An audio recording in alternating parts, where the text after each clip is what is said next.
नमस्कार, मैं आचार्य संजय स्वागत करता हूं टेस्ट एस्ट्रो थेरेपी चैनल पे। आज इस वीडियो में विचार करेंगे वास्तु के कुछ अत्यंत आवश्यक बिंदु पे। पहले तो ये समझना बड़ा ज़रूरी है, घर, हाउस, होम किसे कहते हैं, क्यों घर बनाते हैं, घर बनाने के पीछे अभिप्राय क्या था और है, और एक घर बनाने के पीछे जो वैज्ञानिकता है वो क्या होना चाहिए, कैसे घर बनाना चाहिए। ये कई सारे विशद प्रश्न हैं जिन प्रश्नों के आधार पे वास्तु शास्त्र का फाउंडेशन व नींव खड़ा है। अब पहला प्रश्न पे ध्यान दें, घर क्यों? स्वाभाविक है उत्तर होगा कि रहने के लिए, जरूर रहने के लिए। अगर प्रस्तर युग पे चले जाएं तो लोग एक समय पे कोई पेड़ के ऊपर रहता था, कोई गुफा पे, हमारे उड़िया शब्द में गुम्फा में, पहाड़ के अंदर जो प्राकृतिक तरीके से बना हुआ गिरी गह्वर के अंदर गुहा में रहते थे। उस समय बड़े बड़े प्राकृतिक गुहाएं थी। धीरे धीरे जनसंख्या बढ़ने के कारण लोग या उस समय के जंगल में रहने वाले कौम, समाज, लोग, वे कुछ इस प्रकार के, आज भी अगर आप जाएंगे मकड़िया परिवार पत्ते पे घर बनाते थे। पत्ते का दीवार, पत्ते का छत, कोन टाइप रहता था या पिरामिडिक मेथड पे रहता था। उसके बाद जब उस पर अग्नि का भय होने लगा और हिंस्र जीव जंतु का भय होने लगा, फिर धीरे धीरे प्रस्तर युग पे पत्थर पे ही घर टाइप बनाने लगे। और इस प्रकार जैसे मानव समाज का क्रम विकास होने लगा, ज्ञान वैराग्य बढ़ने लगा, तो व्यक्ति विशेष मिट्टी का घर बनाए। कच्ची मिट्टी का घर आज भी बहुत सारे भारतीय ग्रामीण क्षेत्र पे आप जाएंगे, कच्ची मिट्टी का घर मिल जाएगा। और ये कच्ची मिट्टी का घर मेरे जीवन के 32 साल के योग, नेचुरोपैथी, पंचगव्य, एक्युप्रेशर, सिद्ध विज्ञान, अग्निहोत्र, आयुर्विज्ञान, जड़ी बूटी विज्ञान, जंगली आदिवासी चिकित्सा विज्ञान में शोध करते करते ये समझ पे आया कि सबसे बेस्ट एंड बढ़िया है कच्ची मिट्टी का घर। प्राकृतिक चिकित्सा पे मिट्टी उपचार है, मड थेरेपी, मट्टी लगाना, मट्टी में वास करना, खाली पैर पे मिट्टी पे चलना अति उत्तम था। यहाँ तक ठीक था। यहाँ तक विज्ञान, विद्वत्ता, पंडिताई, ज्ञान विज्ञान का विषय बहुत अच्छा स्थिति पे था। लेकिन ज्यों ज्यों मूर्खता, महामूर्खता, या फिर ऐसे कहा जाए कि पाप प्रकोप बढ़ने लगा, तब लोग जली हुई मिट्टी से बनाए घर, जिसको ईटा का घर या ब्रिक्स हाउस कहा गया, लाल मिट्टी जलाया हुआ, तो खाली मिट्टी अगर देखते हैं तो इसका अधिकार क्षेत्र मंगल का, और कुछ हद तक डायरेक्ट इनडायरेक्ट शनिदेव जी का भी रहेगा। तो पृथ्वी माता से, धरती से प्राकृतिक उपाय में मिला हुआ मिट्टी का घर, कभी आप रहने के लिए मौका मिले तो ज़रूर ऐसे घर पे रहना। और ऊपर का जो छत था वो खपरेल का था, वो भी मिट्टी से बनाया हुआ। उससे पूर्व था पुआल का, धान का जो डंठल होता है उसको सुखा के उसके ऊपर देते थे। और ऐसा घर आज भी हमारे उड़ीसा के कोस्टल बेल्ट क्षेत्र पे मिल जाएंगे। और उसके लिए उस प्रकार का धान का भी खेती होता था कि ऐसे छत बनाने के लिए ऐसे धान पुआल का प्राप्ति हो जाए। लेकिन ज्यों-ज्यों देश महामूर्खों के चक्कर में चुंगल में पड़ने लगा, फिर धान का पौधा बस 1.5 फुट, 2 फुट, 3 फुट, 4 फुट के अंदर, 4 फुट तो मैं बहुत बोल दिया, 1.5-2 फुट के अंदर धान का पौधा होने लगा। और मैं आज से 40 साल पहले मैं देखा हूँ बचपन में, धान के खेत पे अगर कोई हाथी भी घुस जाए तो हाथी दिखाई नहीं देगा। यानी एक एक धान का पौधा करीब करीब 5 फीट से लेके 10 से 12 फीट तक भी होता था। और यहाँ तक कि धान का पौधा मैं देखा हूँ जो डैम, मतलब जहाँ पर पानी रखा जाता है, डैम बांध के पीछे ज़मीन पे जब धान का खेती करते हैं उसमें हल जुताई नहीं होता है। अभी भी वो मेरा गांव के आसपास ऐसा धान अवेलेबल है। हम लोग नाव पे धान बुनने जाते हैं और नाव पे धान काटने जाते हैं। और ज्यों-ज्यों बारिश हो, डैम का पानी का स्तर बढ़े, धान का पौधा ऐसे ही बढ़ने लगे। यानी एक एक धान का पौधा का औसतन हाइट करीब 25 से 40 फीट तक भी जाता था। ये अप्रोक्सीमेट है। अगर जल स्तर डैम के अनुसार तो करीब करीब 100 फीट तक से भी ज़्यादा हो सकता है। तो चलिए, जो चीज़ आज के भेजा से बाहर है उसके बारे में क्या बोलना, लेकिन मेरा विषय बिंदु यहाँ ये है कि मिट्टी का घर क्यों बनाया गया और उसके ऊपर पुआल या खपरेल का दिया हुआ घर पे क्यों रहते थे। आप कभी रहे हो? अगर रहते तो समझ पे आता। आप बाहर कितना भी थके हारे, तनाव पे, टेंशन पे, ऊर्जा लेस होके उस घर में घुस जाओ, 5 मिनट के अंदर आप रिचार्ज हो जाओगे, एनर्जेटिक फील करोगे। ये है पूरा वीडियो का फाउंडेशन, धरातल, प्लेटफॉर्म, जिस बारे में मैं कहना चाह रहा हूँ। अब इजिकल टू कुल मिला के वास्तु मतलब एक ऐसा चारदीवारी जो प्राकृतिक उपाय में बना हुआ हो, जहाँ से हम अपने ऊर्जा को रिगेन कर सके या एनर्जी हमें प्राप्त हो, मिले। हम क्यों खाना खाते हैं? बोला एनर्जी फुल होने के लिए, हमारे शरीर पे शक्ति मिलेगा। शक्ति क्यों मिलेगा?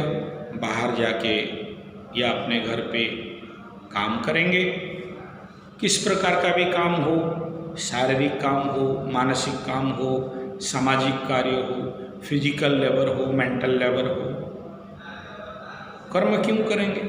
2 कारण है। एक पशुता के अंदर पेट पालने के लिए, पापी पेट का सवाल है, 2 पैसा रोजगार करेंगे। इसलिए हम खाना खाते हैं, पानी पीते हैं या एनर्जी रिगेन करते हैं। जैसे गाड़ी पे तेल डालने से गाड़ी चलती है, ऐसे इधर से आप खाना खाओगे, आपका शरीर चलेगा।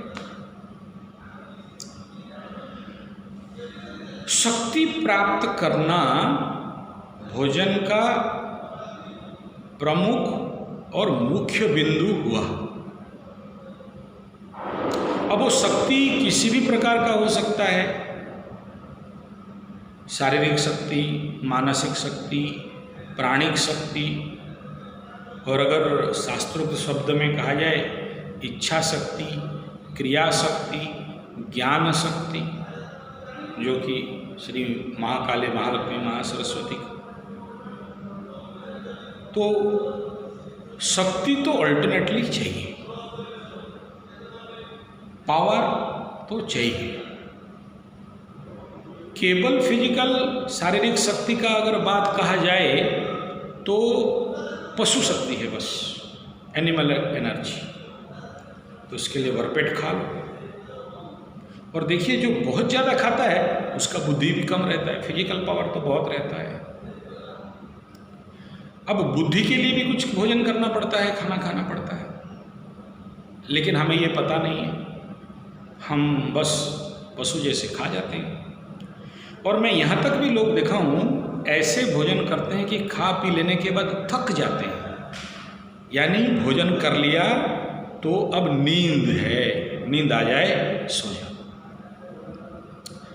तामसिक भोजन, यानी जो सात्विक, राजसिक और तामसिक है। कुछ भोजन है जिसको खाने के बाद आपको नींद आ जाए, जमाई आ जाए, काम करने का इच्छा ना हो, उस भोजन के करने के बाद थक जाओ, उस खाना खाने के बाद आपका शरीर को उस भोजन को हजम करने के लिए बहुत शक्ति लगे, हजम करने में ही थक जाते हैं। तामसिक आहार, मांस, मछली, अंडा, बासी खाना और खट्व लवण बणा तृष्ण आहार तामस प्रिया, ऐसा कृष्ण भगवान गीता में बताते हैं। और राजसिक आहार है जिसको खाने से आपके अंदर रजस बढ़ता है, कर्म करने का प्रचंड इच्छा शक्ति जागृत होता है, तो राजस आहार है। सात्विक गुण प्रवृत्ति आपके अंदर जागृत होता है सात्विक आहार से। लाइट फूड, अहिंसात्मक भोजन, जिससे कि आपके मनोवृत्ति, चित्त, अहंकार, समभाव, बैलेंस होने का तत्व पे आता है। सो अल्टरनेटली खाना खाते हैं एनर्जी के लिए, ताकत के लिए, शक्ति के लिए, पावर के लिए। घर भी ठीक ऐसे ही है। घर यानी एक तामसिक घर, एक राजसिक घर, एक सात्विक घर। देखिए, कुछ घर में आपके मित्र, बंधु बांधव के घर जाते हो तो वो घर में घुसते ही एक आपको फील होगा, एक नेगेटिव ऊर्जा, एक नेगेटिव एनर्जी, आपको लगता है कि तुरंत यहाँ से भाग जाओ। ऐसा क्यों लगा? आप वहाँ पर जाते ही थक जाते हो, आप वहाँ पर आपको भारी लगता है। उस घर पे घुसते ही आपका बॉडी के लिए एनर्जी मैच नहीं करता, या वो घर आपको डिफ्लेक्ट कर रहा है, आकर्षण नहीं कर रहा है, विकर्षण कर रहा है। हो सकता है उस घर का मुख्य द्वार कहीं दक्षिण दिशा पे हो, यम के दिशा पे हो, जहाँ से मृत्यु तुल्य कष्ट या द एनर्जी ऑफ डेथ आता का प्रवाह हो। जैसे आप कोई बड़े बड़े नर्सिंग होम, हॉस्पिटल्स पे आप जाते हैं ना, वहाँ कोई काम नहीं है, आप पेशेंट का ड्यूटी दे रहे हैं, पेशेंट को आप सहायता कर रहे हैं, सेवा कर रहे हैं, जग रहे हैं, या उसका कोई बीमार है, नहीं सक रहा है पॉटी करने के लिए, पेशाब करने के लिए, बेडेड है, सेवा करने गए हो, वहाँ कोई काम नहीं है।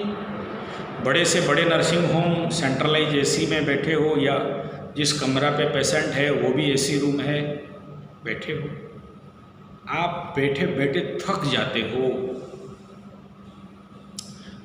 जहाँ की कोई काम नहीं है, केवल बैठे रहना है, थक जाते हो, आपको वहाँ नींद जमाही आना चालू होता है।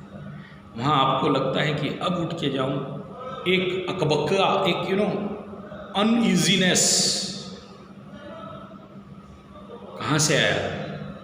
उस हॉस्पिटल में, उस नर्सिंग होम में, उस नर्सिंग होम में आपके ऊर्जा क्षेत्र को सारे बीमार रोगी या उसका वास्तुमंडल या उस हॉस्पिटल नर्सिंग होम में मरे हुए जो लोग जिनका अतृप्त एनर्जी, आप प्रेत बोल सकते हैं, जो भी बोलना है बोलिए, आप विश्वास करें नहीं करें, वे सारे मिलके आप पॉजिटिव, जिसके पास शक्ति का क्षेत्र है, उससे सोखना चालू करते हैं, खींचना चालू करते हैं, जिसके लिए आप ऐसे हॉस्पिटल्स नर्सिंग होम में जाके पेशेंट के पास रह के थक जाते हो, टेंस हो जाते हो, या स्कैर्सिटी ऑफ एनर्जी पे आप रहते हैं।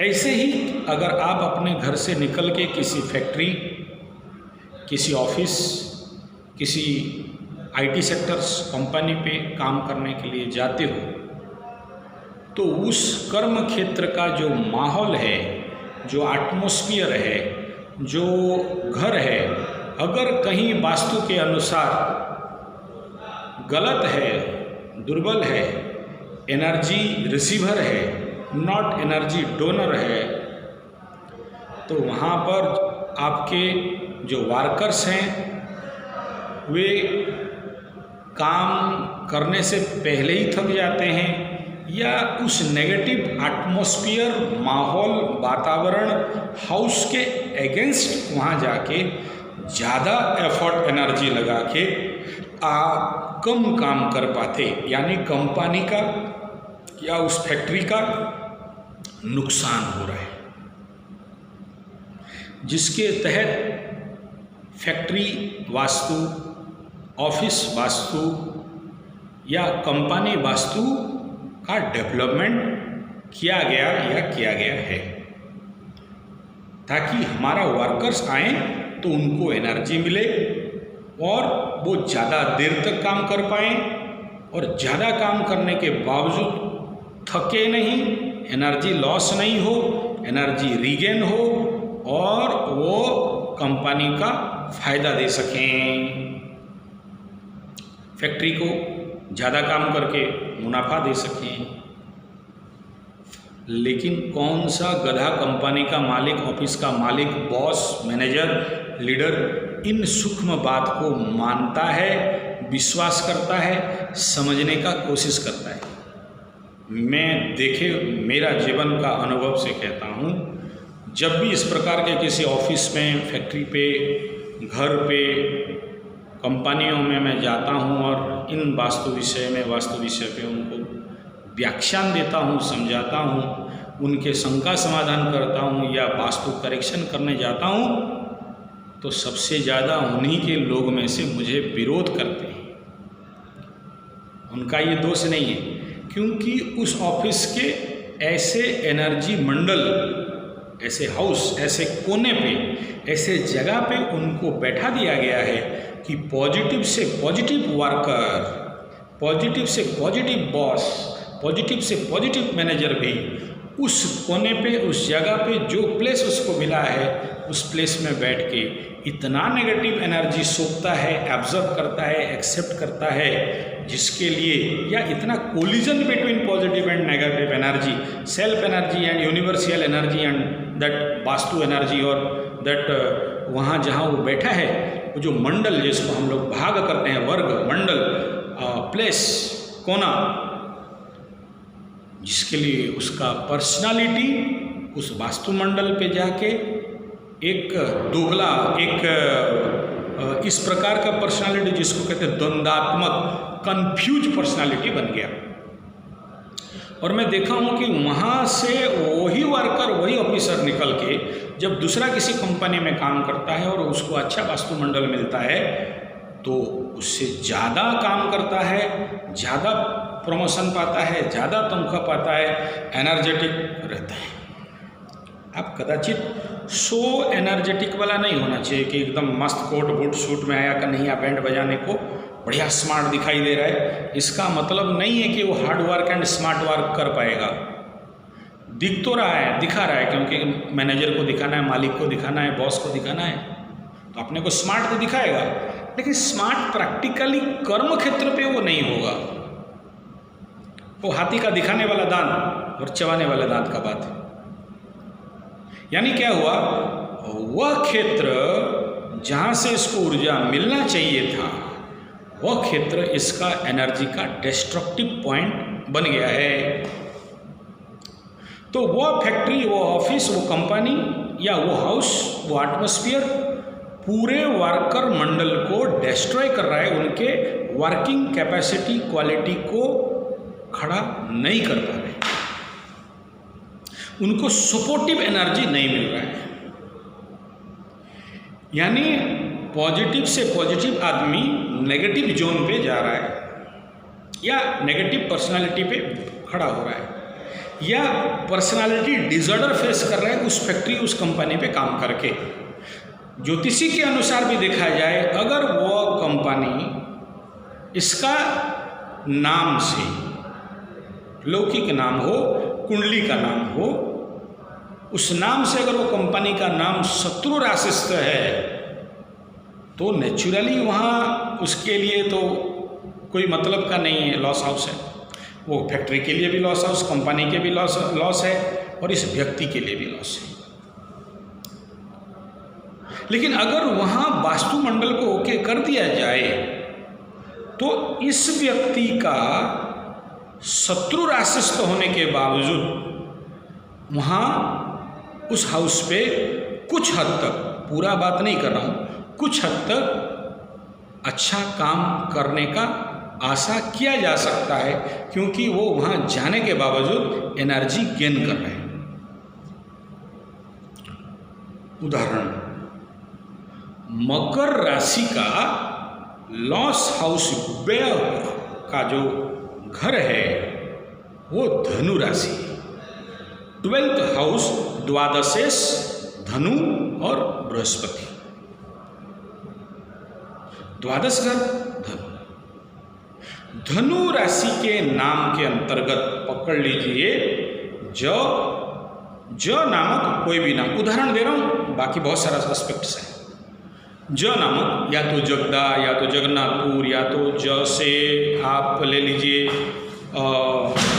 जवाघाट, या ज नामक कोई भी नाम आप ले लीजिए जो मकर राशि का धनु राशि अंतर्गत नाम है। वहाँ उसका ऑफिस है, या उस ऑफिस का नाम है, या कंपनी का नाम है, या फैक्ट्री का ज नाम से है। जब मकर राशि का वर्कर वहाँ पहुँचता है काम करने के लिए, काम तो करेगा, बहुत काम करेगा, लेकिन उसके लिए वह कर्म क्षेत्र व्यय का क्षेत्र है।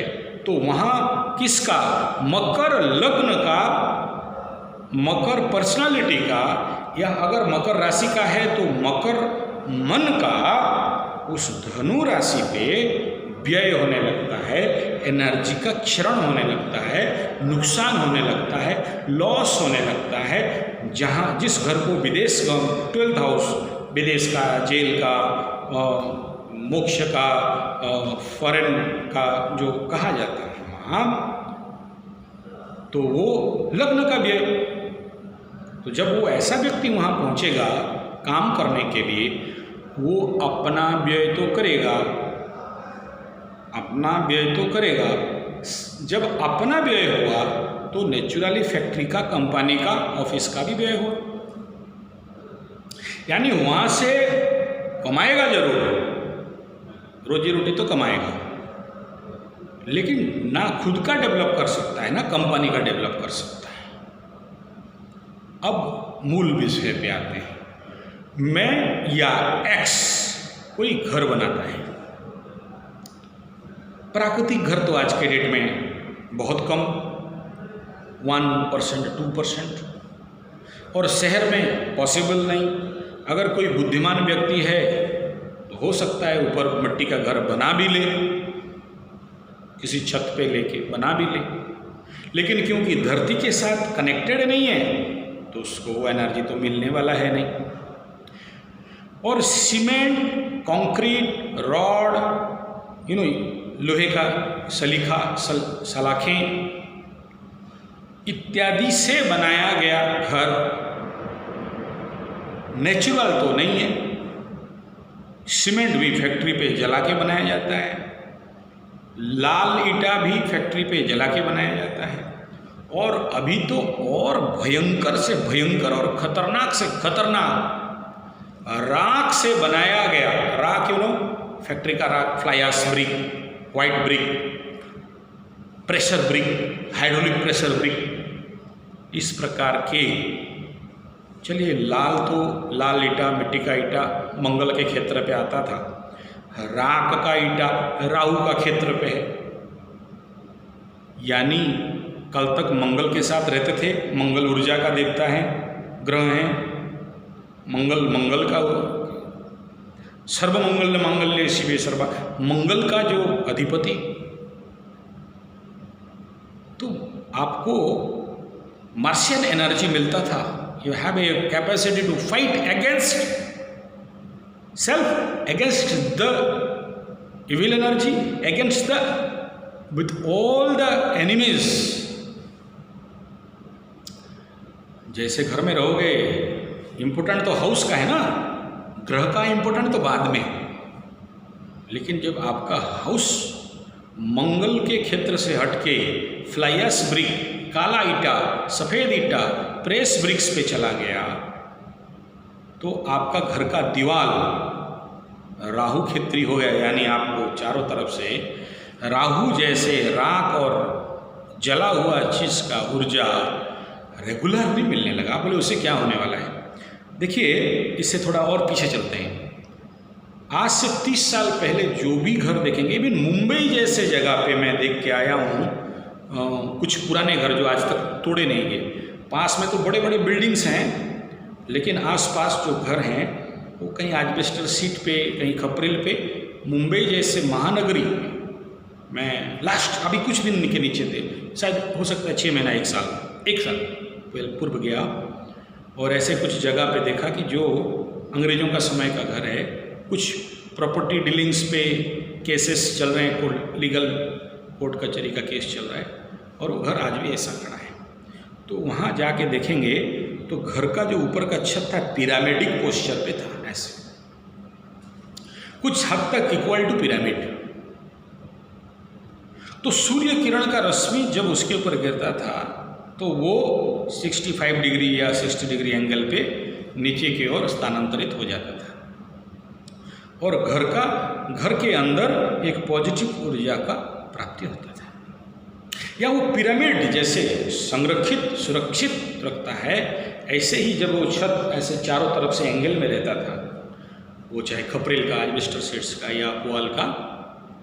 अब क्या हुआ, छत प्लेन हो गया, कंक्रीट का, पीवीसी का, सीमेंट, बजरी और लोहे का सरीका, सिरिया लोहे का, रॉड्स, जो भी समझें आप, स्ट्रेट लाइन हो गया। सूरज का किरण सीधा आता है, पेनेट्रेट करता है, और उस घर के अंदर आप बताइए, पिरामिड थ्योरी को अगर मानते हैं और नहीं मानते तो अलग बात है, तो लोगों के अंदर बीमारी बढ़ने लगा, आयु क्षीण होने लगा, खर्चा रोग पे, रेपो पे, ऋण पे बढ़ने लगा।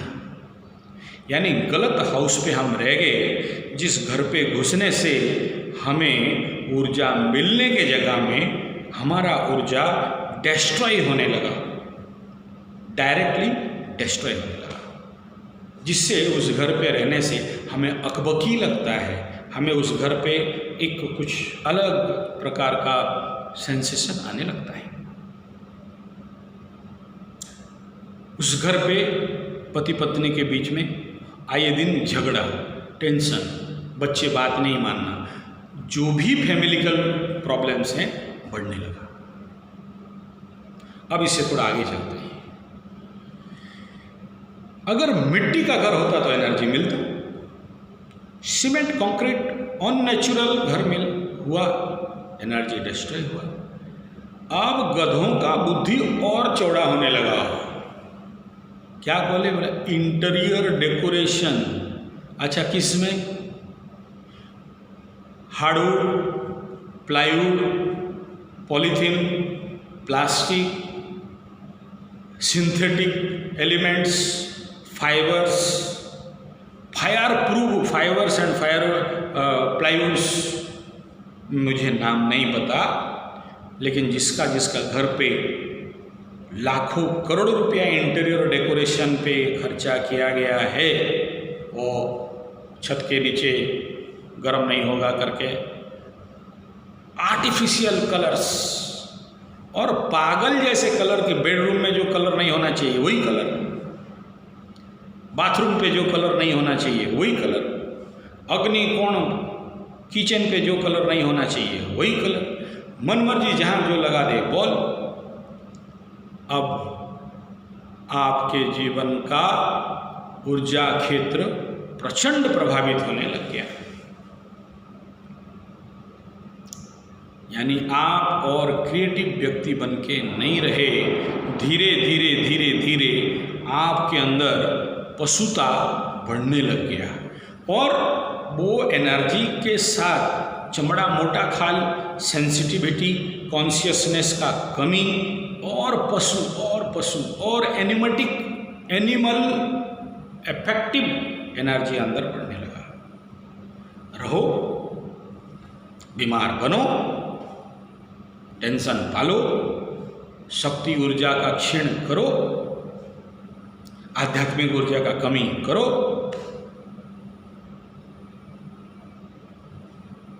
तो मूल विषय शुरू किए थे घर इसीलिए कि जहाँ से ऊर्जा मिले, जहाँ पर आप थके हारे आए हैं वहाँ आपको री एनर्जी मिले, आप एनर्जेटिक बनो, आपको आराम लगे, घर में रहने का इच्छा हो, घर में बैठने का इच्छा हो, घर आपका शांति का क्षेत्र बने। वही घर अशांति का क्षेत्र बन गया और आप रहने के लिए वहाँ बाध्य हो और बाध्य बाधकता में आप रहते भी हो। क्या करो, दूसरा कोई रास्ता नहीं है। ये समस्या घर घर में व्यक्ति व्यक्ति के साथ होने लगा। तो वो चाहे फ्लाईएश ब्रिक हो, चाहे वो फ्लैट छत, पीवीसी छत हो, इंटीरियर डेकोरेशन हो, चलो कुछ हद तक चल भी जाता। लेकिन अगर जो वास्तु मंडल है,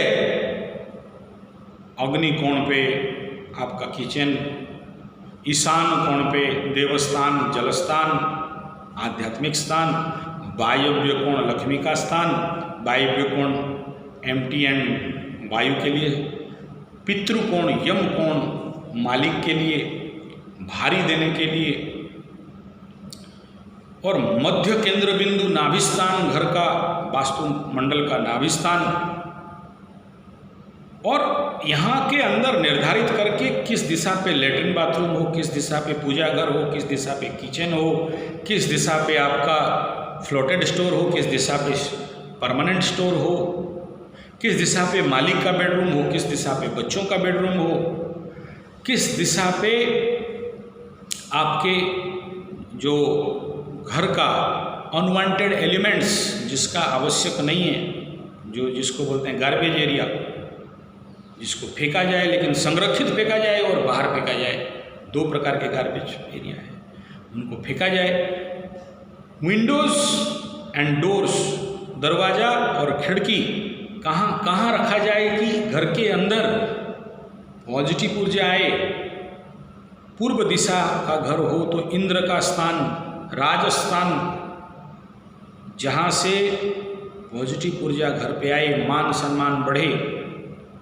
और अगर वही पूर्व क्षेत्र पे, इंद्र स्थान पे या राजस्थान पे, राजस्थान नहीं, राजा का स्थान जिसको बोलते हैं, तो किंग एनर्जी, वहाँ पर अगर आप बेसिन बना दिए, कचरा पानी, गंदा पानी जा रहा है, तो उस परिवार में रहने वाले सभी लोगों के और मुख्यतः घर का मालिक का मान सम्मान हानि होना, समाज के साथ लिंक डिस्कनेक्टेड होना, पब्लिक रिलेशन पे जीवन पे कमी होना, उस घर के बेटियों का विवाह डिले करना, उस वास्तुमंडल के गलत होने के कारण घर का दिशा, डिग्री, एंगल सही कंपास पकड़ के सही डायरेक्शन पे ईस्ट वेस्ट नॉर्थ साउथ को निर्धारित करके नाभि केंद्र को निकाल के अगर नहीं बनाया गया, खिड़की दरवाज़ा सही स्थान पे ऊर्जा क्षेत्र पे नहीं रखा गया, और जैसे बोलते हैं यम का पार्श्व दक्षिण पार्श्व, वहाँ से ऐसे वास्तुशास्त्र में तो लिखा गया कि एक पिन होल भी नहीं होना चाहिए, लेकिन उसी दिशा पे आप बाध्य हो दरवाज़ा मुख्य द्वार बनाने के लिए भी। मैं नहीं कह रहा हूँ कि दक्षिण पार्श्व का घर खराब है, ऐसा नहीं कह रहा हूँ, किसी किसी को बहुत सूट करता है। बैड एनर्जी कैरियर को दक्षिण पार्श्व बहुत सूट करता है, ऐसा बात नहीं है, लेकिन ओवरऑल देखा जाए तो खराब है, गलत है। तो उस घर में रहने वाला व्यक्ति ज़्यादा जवान, एनर्जेटिक, पावरफुल, स्ट्रॉन्ग, युवापूर्ण कैसे रहेगा अगर वास्तु गलत है तो? क्योंकि खिलवाड़ तो सबके साथ कर सकते हैं, एनर्जी के साथ, प्रकृति के साथ। आप माने या नहीं माने, प्रकृति तो अपना काम करेगा ही, या प्रकृति, नेचर, निसर्ग अपना ड्यूटी निभाने के लिए बाध्य है। दया करने के लिए नेचर, प्रकृति, निसर्ग नहीं है कि आप गलत वास्तु से घर बनाते हैं और प्रकृति माता आपको दया कर दे और नेगेटिव एनर्जी फ्लो की जगह में पॉजिटिव एनर्जी फ्लो कर दे, नहीं होने वाला। ऊपर से और बुद्धिमान लोग भी आजकल बन चुके हैं, एसी घर में एसी लगाने के चक्कर में चारों तरफ closed, ventilation close, window sealed, doors दरवाजे double sealed, double door double sealed, AC का ठंडा हवा लीक कर जाएगा। गलत नहीं कह रहा हूं, लेकिन इस क्षेत्र पे खतरा कहाँ है? उस रूम का जो वायु है, अगर बाहर के यूनिवर्सल एयर के साथ लिंक कनेक्शन नहीं बैठा, उस रूम का एयर स्ट्रक्चर धीरे धीरे धीरे धीरे नेगेटिव, सड़ा हुआ, सड़न या ऐसा वायु स्ट्रक्चर बनेगा जो सबसे ज़्यादा साइंटिफिक भाषा में कार्बन डाइऑक्साइड कैरी करने वाला, या फिर वहाँ जनरेट हो रहे ऐसे वायुमंडल बनेगा जो आप इनहेल करते ही, नाक के अंदर जाते ही आपका पार्शियल डेथ, शरीर का मृत्यु नहीं कह रहा हूँ, आंतरिक ऊर्जा का विनाश, मृत्यु या लॉस होना चालू हो जाता है। तो इस क्षेत्र पे, ऐसे स्थिति पे हम सबका ये कर्तव्य है कि इन कुछ विधानों को जाने और उसके तहत प्राकृतिक घर बनाएं कि वायु का शुद्धिकरण हो, जल का शुद्धिकरण हो, ऊर्जा क्षेत्र का शुद्धिकरण हो, मनुष्य का जो ये पंच तत्व से शरीर बना, मिट्टी, पानी, धूप, हवा, आकाश, इस शरीर का शुद्धिकरण हो, इस शरीर का वर्ज्य ऊर्जा, मॉर्मेट एनर्जी, मॉर्मेट मैटर शरीर से निष्कासित हो, जिससे कि हम ऊर्जावान, energetic, strong, powerful, regain of energy कर सकें, ऊर्जाओं का प्राप्ति कर सकें। उस घर में घुसते ही हमें लगे कि हम घर मंदिर है, और वो घर हमें रिटर्न दे ऊर्जाओं का, धन का, स्थितियों। और अगर वास्तु गलत हो गया है, हो चुका है, और वहाँ आप आए दिन आप समस्या में पड़ रहे हो, टेंशन पे पड़ रहे हो, कहीं रोग रिपु ऋण बढ़ रहे हैं, मृत्यु तुल्य पीड़ा बढ़ रहे हैं, भयंकर नुकसान हो रहा है, अनचाहे नुकसान हो रहा है, द्रव्यों का विनाश ध्वंस टूटना हो रहा है, उस घर का बिना फालतू का दुश्मन बन रहे हैं, लोग उस घर को हिंसात्मक दृष्टि से देख रहे हैं, अपने घर पे झगड़ा, पड़ोसी के साथ झगड़ा हो रहा है, घर पे जो भी छोटे छोटे बच्चे हैं आए दिन बीमार रह रहे हैं, आज ये बीमारी कल वो बीमारी, कल फिर हॉस्पिटल दौड़ो, कल फिर नर्सिंग होम दौड़ो, फिर उससे बड़ा बीमारी पे जाओ। और यहाँ तक हो जाता है, मैं देखा हूँ, मैं कुछ ऐसे वास्तुमंडल पे लोगों को मुझे लेके जाते हैं और वो एक का करते करते दूसरा का देखता हूँ और बोलता हूँ, देख इस घर में कोई नहीं रहने वाला और बहुत जल्दी इस घर में सबको ही मर जाएंगे। बोले अभिशाप दे रहे हो? बोला नहीं, इनका वास्तु का ये समस्या है, चेक करवा लो। और वो गधे वास्तु को विश्वास करते नहीं। आज भी मैं अगर मौका मिले उस जगह में दोबारा जाना हुआ तो ऐसे कुछ घर जो बंद पड़े हैं सालों से और उसके ऊपर पेड़ वगैरह भी उठा हुआ है, कोई नहीं रहता, भूत कोठी बन गया है, ऐसा घर दिखाऊंगा जहां आज से 5 साल पहले लोग रहते थे। कुछ गलत वास्तु के कारण अग्निकोण पे देववृक्ष, अग्निकोण में देववृक्ष, अग्निकोण घर पे लोगों का, गेस्ट का आने जाने का द्वार, कंप्लीट डीप अग्निकोण। और उसमें और भी बहुत सारा गलती था, वो तो मैं बाद में, उन सब विषय पे हम लोग बाद में जाएंगे। ऐसे मेरे दृष्टि पे मेरे जीवन का वास्तु करेक्शन का 30 साल का अनुभव में मैं कहूँगा कि करीब करीब आज के डेट में मेरे जानकारी के अंतर्गत ऐसे 335 घर मनुष्य शून्य हो गया, यानी वो घर ही उस व्यक्ति को खा गया, उस परिवार को खा गया। चलिए, ऐसा कहा जा सकता है कि उसमें आप बोलेंगे भूत प्रेत पिशाच डायन चिल्ड्रन, कोई तंत्र मंत्र टोने टोटके, वो सब करवा के वो लोग थक गए। लेकिन जब तक वास्तु संशोधित नहीं होता तब तक आप कदाचित ऐसे घर के उस परिवार को, वहाँ रहने वाले लोगों को बहुत कुछ कल्याण नहीं कर सकते। माने नहीं माने, मैं नहीं कह रहा हूँ कि बहुत कुछ तोड़ फोड़ करके कुछ संशोधन करना, ना, मैं कहता हूँ सिंपल करेक्शन। और इस पूरे टॉक के अंदर मैं आपको कहूँगा, बिना देसी गाय का कोई घर कदाचित कभी भी वास्तु कंप्लीट नहीं हो सकता।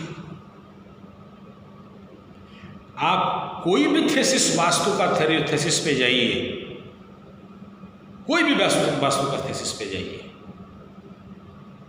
बिना गाय का वास्तु बैलेंस, व्यक्ति बैलेंस अकाट्य है। जीवन का 30 साल का अनुभव से कह रहा हूँ।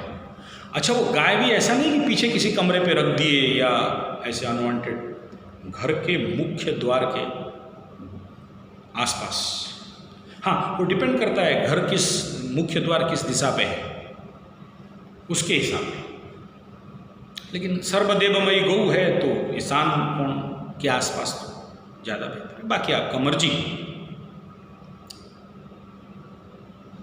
तो वास्तु हमारे पूरी जगन्नाथ जी मंदिर पे आप देख सकते हैं, अग्निकोण पे किचन है, भगवान जगन्नाथ जी का स्नान स्थान ईशान कोण पे, प्रसाद, महाप्रसाद, आप पूरी जगन्नाथ मंदिर जी में जाएंगे, जहाँ पर स्नान मंडप है उसके पीछे महाप्रसाद के लिए आनंद बाजार और वहाँ निर्माल्य स्थान, और वो ईशान कोण पे आप पाएंगे। और ठीक ईशान कोणों के पीछे वायव्य कोण के आसपास आप देखोगे जगन्नाथ जी का 12 साल में जब विग्रह परिवर्तन होता है उनको वहाँ गाड़ा जाता है। तुलसी क्षेत्र या कोयली वैकुंठ टाइप कुछ याद नहीं आ रहा है नाम, वहाँ पर निर्माल्य वगैरह सुखाया जाता है। तो बड़ा complete level of vastu correction वहाँ पर है। और वो आज का आर्किटेक्ट नहीं था,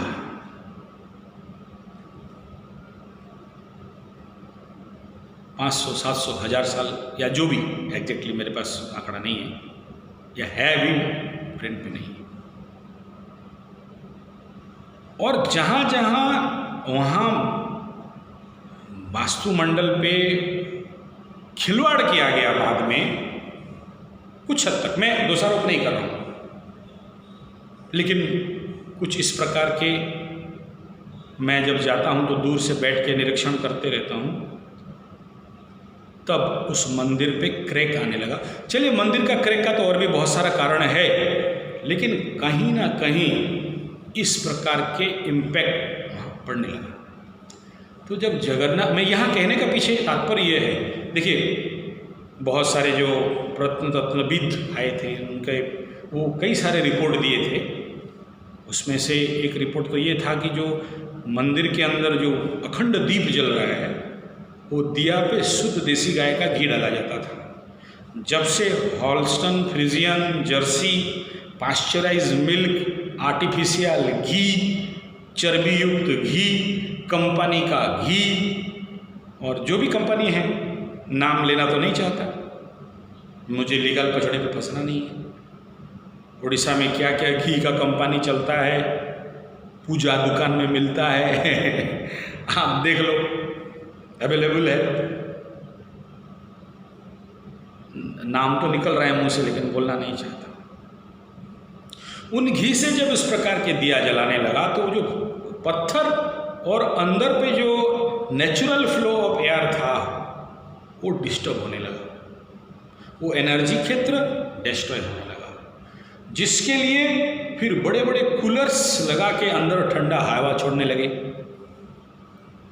मंदिर के अंदर, आर्टिफिशियल टेम्परेचर ग्रो करने लगा।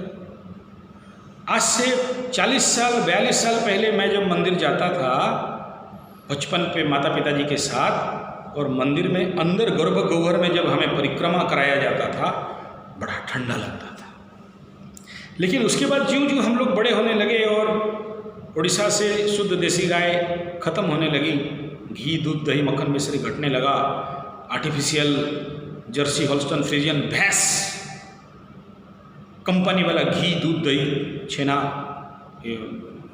पनीर वगैरह मिलने लगा, तब तक उस मंदिर के अंदर टेम्परेचर भी बढ़ने लगा, मंदिर डिस्ट्रक्शन की ओर चलने लगा, क्रैक होने लगा, पत्थर गिरने लगा और कई सारा समस्या होने लगा। मैं वास्तुशास्त्री हूँ और ज्योतिषी हूँ, तो मंदिर पे बैठ के ये सारा मैथमेटिक निकालता रहता हूँ। भक्ति और प्रार्थना तो वगैरह ख़त्म करके अंदर तो आ ही जाता है। जगन्नाथ जी बोलते हैं बताओ क्या प्रॉब्लम है, क्या हो सकता है। हालांकि कोई सुनने वाला नहीं, लेकिन नॉलेज तो डेवलप हो जाता है। तो वास्तु का छिड़खानी, डिस्टर्बेंस ऑफ वास्तु, इस प्रकार की समस्याएं आपके पूरे क्षेत्र को डिस्ट्रॉय कर देते हैं। यहाँ कहने का तात्पर्य कि अगर जगन्नाथ जी जैसे महान एनर्जी ऊर्जा क्षेत्र डिस्ट्रॉय हो सकता है, तो आपका तो शरीर मिट्टी पानी का बना हुआ है, मिट्टी पानी धूप हवा आकाश का बना हुआ आपका घर। और यही वास्तव में देखा हूँ, कल तक बहुत इनकम करके डेवलप कर रहा था और पैसा ज़्यादा हो गया, घर चेंज करके आ गया, वो घर का ऊर्जा उसे सूट नहीं किया और सब कुछ खत्म हो गया। ऐसा भी मैं जीवन पे देखा हूँ। वास्तु संशोधन करते करते कई सारे ऐसे घर पे देखा हूँ। कल तक बहुत पैसा था, आज फोकट लाल गिरधारी हो गया। कुंडली पे अच्छे राजयोग हैं, लेकिन वो वास्तु मैं देखा हूँ किसी को माफ नहीं कर सकता। इसलिए be cautious, alert, aware about your vastu energy. मेरा मामा जी एक घर बना रहे थे और मेरे को बुलाए थे, मैं गया, भांजे थोड़ा देख लो, तो मैं गया हूँ, बोले सब ठीक ठाक है, आप बना रहे हो, पहले से बुलाए होते तो। बोले ठीक है चलो। पूरब दिशा पे जहाँ पर वो किचन बना रहे थे, मेरे पास बहुत ईश्वर प्रदत्त शक्ति है कि जहाँ नेगेटिव क्षेत्र पे मैं घुसा, मेरे बॉडी पे करंट चलते हैं, सारे रोंगटे खड़े हो जाते हैं।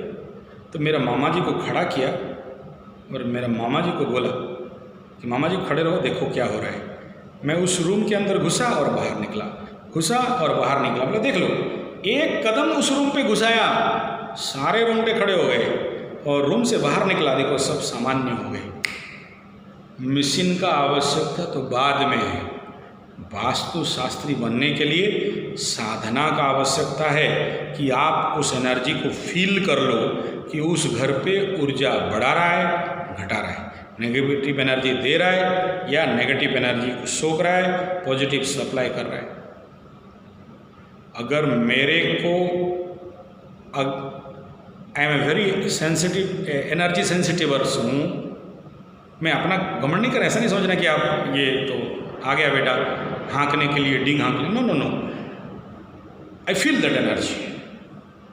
मैं आगे जैसे घर बंधन, किसी का घर पे बहुत सारा उत्पात होता था, ग्रामीण क्षेत्र का बात कर रहा हूँ, जो लोग बोलते हैं कि भूत प्रेत पिशाच डायन चिरगन कुछ उत्पात करते हैं, घर में रहने नहीं देते। मैं कहता हूँ, क्योंकि साइंस स्टूडेंट हूँ ना, मैं कहता हूँ वो कुछ नहीं है, वो एक एनर्जी का डिसबैलेंस मात्र है। जब सोचिए कई प्रकार का ऊर्जा एक घर पे आके जब मूवमेंट करने लग जाते हैं कुछ गलत वास्तु के अनुसार, तो वहाँ जो भी आदमी रहेगा उसको तो किसी को झटका आता है, किसी को सर चक्कर देता है, किसी को कोई गिर जाता है, तो फिर वो गांव, ग्रामीण क्षेत्र, जंगल मैं चाहूँगा ऐसा घर का भी कुछ वीडियो मेरा यूट्यूब में डालूंगा। जिन जिन घरों का मैं वास्तु करेक्शन कराया या उनके भाषा में गृह बंधन कराया, मेरे भाषा में कुछ अलग है, जिसको हम लोग रीचैनलाइजेशन ऑफ एनर्जी में कहते हैं कि एनर्जी को चैनल करना। एक ऊर्जा नेगेटिव आ रहा है और उसको मैं डाइवर्ट कर दिया या चैनलाइज कर दिया या कैनल बना दिया कि वो ऊर्जा जहाँ पर हाईली स्टोर हो रहा था वो किसी क्षेत्र पे रिलीज कर जाए या यूज हो जाए। दो ही काम करना पड़ता है, ये आपको समझ में नहीं आएगा अभी। तो मैं वहाँ, लेकिन उस घर का मेरे जीवन का जो सबसे बड़ा खतरनाक अनुभव है, उस घर पे मैं कुछ अपने जो एलिमेंट्स थे एनर्जी को बैलेंस करने वाला, मेरा खुद का एनर्जी, मैं कुछ लिया नहीं था, यानी मेरा प्रोटेक्शन कुछ नहीं लिया और घर में घुस गया। वो घर का मालिक बोल रहे हैं महाराज मत जाओ, ऐसा हो जाएगा, तैसा हो जाएगा, भूत है, प्रेत है, पिशाच है, डायन है, चिरगुन है। बोला चल देखते हैं कौन कौन है। एंड यू नेवर बिलीव, मैं सारा घर मेरे को दिखाया गया, कुछ नहीं हुआ। एग्जैक्टली जो घर, जिस रूम पे डिस्टर्बेंस था, उस रूम पे मैं घुसा, बड़ा बहादुरी के साथ घुसा। And you never believe, by God said, वो मुझे ऐसा फेंका कि 7.5-8 फुट दूर पे जाके मैं गिरा। केवल विश्वास तो वही करेगा जो देखा है ना, आप कहाँ से विश्वास करोगे। और तुरंत मैं जब गिरा तो वो सोचा कि कोई भूत प्रेत पिशाच चिरगन इसको पकड़ा और वो लेट तुम दबा के भागा। बट मैं उस समय एनर्जी क्षेत्र से बाहर था। तब मैं उसको बोला कि अरे यार वो ऐसा करो, मेरे गाड़ी में ये सामान है, लाके मेरे को दो, और दिया। उसके बाद मैं अंदर घुसा, मैं बोला अब चल बता। तब थोड़ा वो शांत हुआ, बोला अच्छा अब ठीक हो सकता है क्या। मैं फिर जो जो जगह में जो करेक्शन था उसको बताया, बोला नहीं, आप नहीं होने से नहीं करेंगे, वो भूत हमको पकड़ा तो कहाँ का भूत का बात कर रहे हो यार। देन एनीथिंग इट में भी आज उस घर पे रह रहे हैं, अदरवाइज वो घर व्यक्ति बनाने के बाद, घर का पूजा वगैरह कराने के बाद कुछ दिन के बाद वो घर पे और रह नहीं पाया। करीब 7.5 साल 8 साल इतना बढ़िया घर खाली ताला मार के था, और आज वो लोग वहाँ रह रहे हैं। ऐसे ही लाइफ का सबसे बड़ा मेरे को एनर्जी थ्रो करने का केस है कलकत्ता, और वहाँ एक बहुत बढ़िया जगन्नाथ जी मंदिर है, कलकत्ता से करीब 40 किलोमीटर दूर गुरुकुल भी है वहाँ। वो लोग मुझे जानते हैं, मैं वहाँ कथा करने के लिए, गौ कथा करने के लिए गया था, तो मेरे को बुलाया कि महाराज आप तो गुरुकुल का बहुत जानकार हो और गुरुकुल आप लोग का सपना है, आइए हमारा गुरुकुल पे। मैं गया, गौशाला भी था, मेरे को बुलाए, जैसे जैसे वो पैर हाथ धोना और फूल माला वगैरह वगैरह वो किए, फिर औपचारिक बातचीत हुआ, चाय वगैरह मैं बोला तो ग्रीन टी तो ज़्यादा पसंद करता हूँ मेरे, धन्वंतरी चाय, तुलसी चाय, और उसके बाद चाय पी ली, और उसके बाद खाने के लिए बोले मैं तो सलाद खाने वाला आदमी, तो पहले सलाद खिलाओ, तो सलाद काट के खाए। देन आई फील दैट, मेरे को बोले ठीक है चलिए घूमने के लिए, मेरे साथ पीछे पीछे करीब 8-10 व्यक्ति हुए, तो पूरा गौशाला गुरुकुल घूम के आखिरी में मेरे को वहाँ से जब मेरा एनर्जी क्षेत्र टच करने लगा, तो मैं बोला वो क्या है, बोले महाराज ये करीब करीब कलकत्ता का 450-500 साल पुराना बरगद है। तो मैं बोला बरगद चलो, तो वो लोग औपचारिक लिए गए, मेरे साथ गए, और सारे गए। तो मैं जब जाता हूँ तो परिक्रमा करता हूँ, या दोनों हाथ उठा के बरगद से अपना एनर्जी रिसीव करता हूँ। इतना कर ही रहा था, जस्ट मुझे जिस डिस्टेंस पे खड़ा होना चाहिए मैं नहीं खड़ा हुआ, थोड़ा दूर पे खड़ा रहा था, और मेरे को वहाँ से उठाया और करीब करीब 10 फीट 12 फीट उठा के फेंक दिया। लोग देख के तटस्थ बोले क्या हो गया ठीक है, और सारे बोले अरे महाराज को तो, महाराज गिर गया कैसे, और वो देख रहे हैं आसमान से गिर के नीचे गिर रहे हैं। जो देखे वही विश्वास करेंगे, जो नहीं देखा वो कहाँ से विश्वास करें। तो मेरे साथ एक बुजुर्ग थे, मेरे साथ कई मेरे यूट्यूब जो गौ कथा के चैनल हैं, आचार्य संजय गौ कथा वाचक करेंगे तो पीछे देखेंगे बुजुर्ग हैं, करीब 70 साल की उम्र के होंगे। वो लोगों को फिर समझाए कि ऐसा मैटर नहीं है, वो उस ऊर्जा क्षेत्र से जब ऊर्जा ड्रॉ कर रहे थे तो ऊर्जा इतना, इस पेड़ में इतना पॉजिटिव ऊर्जा क्षेत्र होने के बावजूद कुछ नेगेटिव ऊर्जा भी हैं जिनको वो रिसीव करने के समय रजिस्ट नहीं कर पाने के कारण इतना फ्लो हुआ कि वो ऊर्जा इस शरीर को लेके 10-12 फुट फेंक दिया। उनको जो समझ में था वही बोला, मैं चुपचाप सुन के हंस रहा हूँ उनको जितना समझ पाया, वो बहुत बड़े गायत्री साधक थे, हैं अभी भी जिंदा है। यहाँ इतना सारा बात बोलने के पीछे रहस्य समझ रहे हो। घर माने जहाँ आप जाते हो और आपको ऊर्जा मिलता है, एनर्जी मिलता है, रिगेन होता है आपका ऊर्जा, फिर से उठ के बड़े से बड़ा काम करने के लिए ताकत होता है, निरोगता मिलता है, स्वास्थ्य मिलता है, धन संग्रहित रहता है, धन क्षय नहीं होता हो। राइट वास्तु तभी कहेंगे, धन संग्रहित हो, सदुपयोग हो, वहाँ अच्छे स्वस्थवान बच्चे उत्पन्न हो, जन्म हो, वहाँ का भोजन करने से आपको आत्मतृप्ति और शांति लगे। देखना किसी किसी का घर पे खाना खा लो और फिर अकबकी और टेंशन, कोई बोलते नज़र लगा दिया वो अलग बात है, नज़र लगाने के ऊपर अलग एक वीडियो मैं बनाऊंगा। और उस घर पे माता पिता सम्मानित हों, ना कि माता पिता ओल्ड एज होम भाग रहे हों। याद है मेरे को एक घर बना रहे थे, मैं बोला देख बना तो देगा लेकिन रहेगा तेरा बेटा तू ओल्ड एज होम जाएगा, जैसे घर बना रहा है, मनमर्जी मत बना, थोड़ा वास्तु देख ले।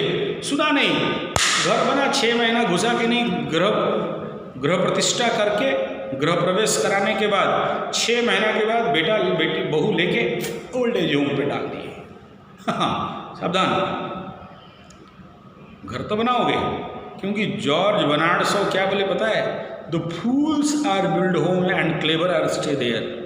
महामूर्ख लोग घर बनाते हैं और बुद्धिमान ज्ञानी लोग उधर रहते। हमारे बहुत प्रिय परम मित्र भी हैं, गुरुतुल्य भी हैं, चंदू जी केजरीवाल, राउरकेला के बहुत बड़े इंडस्ट्रियलिस्ट हैं। वो किराए पे रहते थे। तो मैं बोला आप इतना बड़ा इंडस्ट्रियलिस्ट हो, 1000 करोड़ का टर्नओवर ट्रांजैक्शन है, 2500 करोड़ का तो फैक्ट्री चल रहा है, खुद घर क्यों नहीं बनाते, ये भाड़े पे क्यों रहते हो? तो बोले मैं बनिया हूँ, बनिया का घर नहीं होता। अरे देखो गधा घर बनाया करोड़ों खर्चा करके, मैं मात्र 1.5-2 लाख रुपया महीना का किराया दे के रह रहा हूँ, बढ़िया घर, मुझे क्यों घर बनाना? तो ये एक फिलोसफी बता रहा हूँ। घर बनाना नहीं चाहिए ऐसा नहीं कह रहा हूँ, बनाना तो जरूर चाहिए, लेकिन इन वीडियो के माध्यम से आपको कहना चाहूँगा, आप लोग जो कोई भी शहर में, नगर पे, महानगर पे रह रहे हो, हमारे गुरुकुल पे मात्र 5 से 10 दिन के लिए आओ, मिट्टी का घर में रहने का आनंद उठाओ।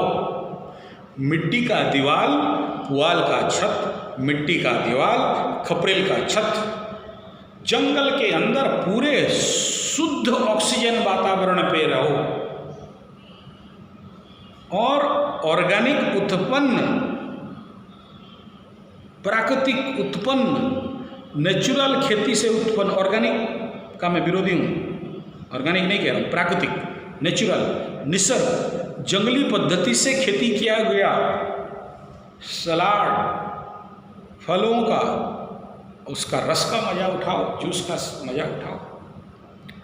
दुकान से, बाजार से मिला हुआ urea, phosphate, chemical, nitrate, Gromor, DAP दिया हुआ लौकी का रस तो बहुत पी लिए, एक बार जंगली लौकी का मज़ा लो, जंगली खीरा, गाजर का मज़ा लो, फिर समझ में आएगा कि वास्तु ऊर्जा क्या होता है, घर किसे कहते हैं, हाउस किसे कहते हैं, इंटीरियर डेकोरेशन पे रहना या प्राकृतिक घर पे रहना। और मैं वहाँ चारों दिशा का घर बना के रखा हूँ गुरुकुल पे, मिट्टी का, पूर्व दिशा का घर में रहने से क्या ऊर्जा, पश्चिम दिशा में, उत्तर दिशा, दक्षिण फेसिंग घर बनाने से क्या होता है, उसमें रहने से क्या, वास्तु को अनुभव तो करो। मैं क्या बोला, ज्योतिषी तो बहुत मिलेंगे, लेकिन ग्रहों को अनुभव करना। अभी मकर राशि में शनिदेव हैं, अनुभव तो मकर राशि वाले अनुभव कर सकते हो क्या? लग्न पे या राशि पे शनिदेव रहने से क्या होता है अंदर। Brihaspati in the place of द्वादश भाव में अभी चल रहे हैं, क्या होता है द्वादश भाव में गुरु चंडाल केतु और बृहस्पति रहने से मेरे अंदर क्या हलचल हो रहा है। मंगल अभी मेष में है, यानी मकर से मकर, कुंभ, मीन और मेष, चतुर्थ भाव में जब मंगल चले जाते हैं, अपने जीवन पे क्या होता है, अपने अंदर क्या चल रहा है, लग्न पे क्या हो रहा है, मन पे क्या हो रहा है, परिवार पे क्या हो रहा है, सोसाइटी में क्या हो रहा है, लोगों के अंदर क्या उथल पुथल चल रहा है। धनु राशि वालों का अब का हालत क्या है, कभी अनुभव किए हो क्या? ध्यान चाहिए, मेडिटेशन चाहिए, योग निद्रा चाहिए, रात को घंटों चंद्रमा का ध्यान, ग्रह नक्षत्रों का ध्यान, फिर अनुभव होता है। ऐसे ही वास्तु को अनुभव करना है, हमारे पास है। बहुत भाषण प्रवचन यूट्यूब में सुन लिए, वास्तु करेक्शन बहुत देख लिए हैं। रिगेन ऑफ एनर्जी क्या होता है, मिट्टी का घर क्या होता है, शरीर पे आप घुसते ही बिना एसी कूलर आप कैसे अनुभव करते हो, मिट्टी का घर में ठंडा, नेचुरल एसी, शक्ति का बवंडर अपने अंदर, उस इंटीरियर डेकोरेशन, वो 10 मोहला, 12 मोहला, 20-50 मोहला मुंबई वाला बड़ा सा, किसी ऊपर में छोटा सा घर में रहना, पर्यावरण प्रदूषित, गाड़ी का धुआं, फैक्ट्री का धुआं, एरोप्लेन का धुआं, ट्रेन और जो भी ओ आज जेनसेट का धुआं, कैक्टस पेड़ों का नेगेटिव ऊर्जा आपके घर में, बंद कमरा, बंद द्वारा एसी, और खुला खुला घर, खुला मिट्टी का हाउस, खपरेल या पुआल का छत, भाई मेंटेनेंस में खर्चा है। ऐसे घर आज के डेट में ना लेबर मिलते हैं, ना उस ऐसे घर का मेंटेनेंस करना थोड़ा मुश्किल जरूर है। मज़ा लेके देखो, और भी मज़ा लेना है तो हमारे यहाँ ट्री हाउस भी है, पेड़ों के ऊपर घर। एक बार परिंदा बन के भी देखो, पेड़ में रह के। और बताऊँ, मेरा अपना एक बड़ा सा पहाड़ है, पर्वत टाइप, पहाड़ के ऊपर हिल हाउस मैं भी रह के देखो बनाया हूँ, मज़ा लेने के लिए ज़िंदगी का। हाँ, आप आओगे तो खर्चा तो लगेगा लेकिन सबका आने का ज़रूरत नहीं। जो खोजी है, जो वास्तु को अनुभव करना चाहता है, जिसके पास वास्तु का ज्ञान है, जिसे सच में अनुभव करना है, थ्योरी बहुत पढ़ लिया है, वास्तु करेक्शन बहुत कर लिया है, एक बार खुद वास्तु का अनुभव करो। मैं जब नेचुरोपैथी का डॉक्टर बना 32 साल का अनुभव में, दिल्ली पे सेमिनार होता था, तो ऐसे बहुत सारे नेचुरोपैथिस्ट जो मिट्टी, पानी, धूप, हवा, आकाश चिकित्सा के विशारद हैं। हमारे जेपी जयप्रकाश अग्रवाल साहब, Surya bulb tube and company वाले, उनका झिंझोली पे बड़ा सा नेचुरोपैथी का प्रोग्राम कराते थे, और वहाँ ईमानदारी से 100 में से 80 नेचुरोपैथी डॉक्टर अपने शरीर पे कभी मिट्टी नहीं लगाए थे, कभी मिट्टी पे गड़े नहीं थे, कभी फास्टिंग किए नहीं थे, कभी कच्चा आहार पे रहे नहीं थे। और मैं वहाँ पहला बार देखा कि शहरी माने क्या, हम उड़िया में बोलते हैं शहरी नुहे कहारी, शहरी किसी का नहीं होता है तो वहाँ देख के आया कि नेचुरोपैथी वाले खुद नेचर का अनुभव नहीं किए, फिर उनको क्या नेचुरोपैथी समझाएंगे, जबकि हम जैसे व्यक्ति 30-32 साल से नेचुरोपैथी मिट्टी में गड़गड़ के कर रहे हैं। 50 साल उम्र में भी मेरे इस उम्र में मेरे सारे दोस्त बूढ़े हो चुके, बाल झड़ चुका, मुझ सारे बहुरा गए, सारे हो गए बुढ़े। मेरे को पूछते यार, जैसा देखा था 30-40 साल पहले। मेरे स्कूल के फ्रेंड्स, मेरे कॉलेज के फ्रेंड्स भी मेरे को मिलते हैं, बोलते ये तेरा बाल कब पकेगा, हम लोग का तो सब पक गया, झड़ भी गया, हम बूढ़े हो चुके हैं, तेरा अब तक क्यों नहीं हुआ। नेचुरोपैथी, पंचगव्य, एक्यूप्रेशर, सिद्ध विज्ञान, आयुर्वेद, जड़ी बूटी, मिट्टी का घर, वास्तु अनुभव करना है तो आप आ सकते हो। तो वीडियो अच्छा लगे तो लाइक, शेयर, कमेंट, सब्सक्राइब जरूर करिए, और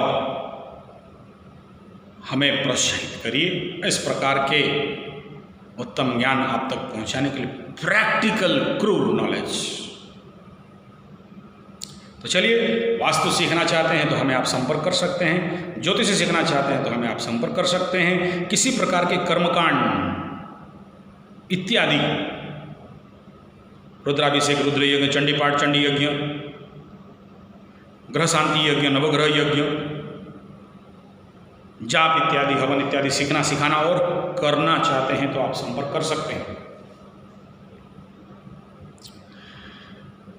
हमारा संगठन केवल सीखता सिखाता नहीं, सबसे बड़ा काम गांव-गांव पे गुरुकुल खोलना, गांव में ग्रामीण क्षेत्र पे गुरुकुल चलाना, ताकि बच्चों को बचपन से इन सारे भारतीय आध्यात्मिक वेद, वेदांत, पुराण, रामायण, गीता, भागवत इत्यादि का ज्ञान मिले, सत्संस्कार मिले, सूर्य संस्कार का उपयोग हो, ताकि बच्चे बड़े होकर बिगड़े नहीं, माता पिता को सम्मान करें, ना कि ओल्ड एज होम भेज दें। और बचपन से उस गांव पे गुरुकुल के माध्यम से स्वावलंबन, स्वरोजगार शिक्षा पद्धति हो, ताकि बच्चे युवा होके, गिद्दड़ का मौत आए तो कहाँ भागता है, और कोरोना हो तो फिर चलते चलते 2500 किलोमीटर वापस आके रास्ते पे मरता है। ये देश के साथ दोबारा नहीं हो, इसलिए ग्रामीण गुरुकुल आपके गांव पे खोला जाए, ताकि बचपन से बच्चे क्लास 1 का छात्र महीना 1000 रुपया रोजगार करे तो 10 क्लास का छात्र महीना 10,000 रुपया रोजगार करे। और गांव का लड़का गांव पे, जमीन का पानी जमीन पे हो, गांव आज के डेट में कोरोना काल पे जब पेशेंट लेके आप किसी nursing home, nursing home doctor के पास जाते हो तो बोलता है कोरोना सर्टिफिकेट लाओ, और इस सर्टिफिकेट के चक्कर में लाखों लोग रास्ते पे मर रहे हैं। ग्राम्य गुरुकुल, स्वावलंबन स्वरोजगार गुरुकुल के साथ स्वास्थ्य गुरुकुल, जहाँ प्राकृतिक चिकित्सा, योग, नेचुरोपैथी, पंचगव्य, एक्यूप्रेशर, सिद्ध विज्ञान, अग्निहोत्र, जड़ी बूटी, आयुर्वेद, एस्ट्रोथेरेपी, ज्योतिषी चिकित्सा के माध्यम से गांव में 100 में से 70 रोगी को गांव पे ही ठीक कर देंगे, ताकि गांव का पैसा गांव पे, गांव का स्वास्थ्य, गांव का मरीज गांव पे, शहर की ओर नहीं जाएं। शहर, गांव का पैसा गांव पे, शहर का पैसा भी गांव में। गांव होगा उन्नति, क्योंकि गांव को लेके भारत सोने का चिड़िया, अब तो सोने का सिंह बनाना है। गांव पे औषध वाटिका, पुष्प वाटिका, फल वाटिका, ताकि गांव फल में है फल, गांव गांव के बच्चे खाएंगे फल, ना कि जिसके पास पैसा है ठेला से जाके फल खाएगा। गांव के जितने बैरल लैंड हैं, प्रचंड जंगल बनाना, विश्व को जंगलमय करना, ये हमारा लक्ष्य है साहब। जो जंगल आज घट के मात्र 12, 13, 14, 20, 30% बच गए, पूरे विश्व को जंगल बना देंगे गुरुकुल के माध्यम से। अब ऐसे गुरुकुल के लिए तो आचार्य चाहिए, तो ऐसे गुरुकुल पे आचार्य प्रशिक्षण लेने के लिए आप हमारे पास आ सकते हैं। आचार्य प्रशिक्षण लर्न एंड अर्न मेथड में होता है। पढ़ो भी, कमाओ भी। पढ़ाई के दौरान ही आपका कमाई है, ऐसा नहीं कि डिग्री का सर्टिफिकेट ले लिया फिर नौकरी करोगे ना। उत्तम कृषि, मध्यम व्यापार, अधम और नीच है नौकर। आपको स्वावलंबी बनना है। जब आप बोल रहे हैं कि 1 क्लास का लड़का महीना 1000 रुपया कमाएगा, 10 क्लास का 10,000 कमाएगा, तो एक आचार्य के पास वो ताकत होना चाहिए कि महीना 50,000 से लेके 50 लाख रुपया तक कमा सके। ये हमारा काम चल रहा है अभी गांव-गांव पे। आखिरी सूचना, अगर कोई बेकारी, बेरोजगारी है या केम द्रुम दरिद्र दोष पे पीड़ित है, बहुत मेहनत करता, रोजगार नहीं कर पा रहा है, अर्थव्यवस्था बहुत दुर्बल है, गरीब है, आप हमारे पास आ सकते हो। श्री सूक्त का साधना, माँ भुवनेश्वरी का साधना, मंत्र जाप, श्री सूक्त का हवन इत्यादि करवा के आपके माध्यम से, मैं नहीं कह रहा हूँ किसी का भाग्य परिवर्तन कर दूंगा, ऐसा दम नहीं है, लेकिन जहाँ कर्म से भाग्य बदलते श्रमनिष्ठा कल्याणी है, त्याग और तप की गाथाएं गाती कवि की वाणी है, तो आ सकते हैं।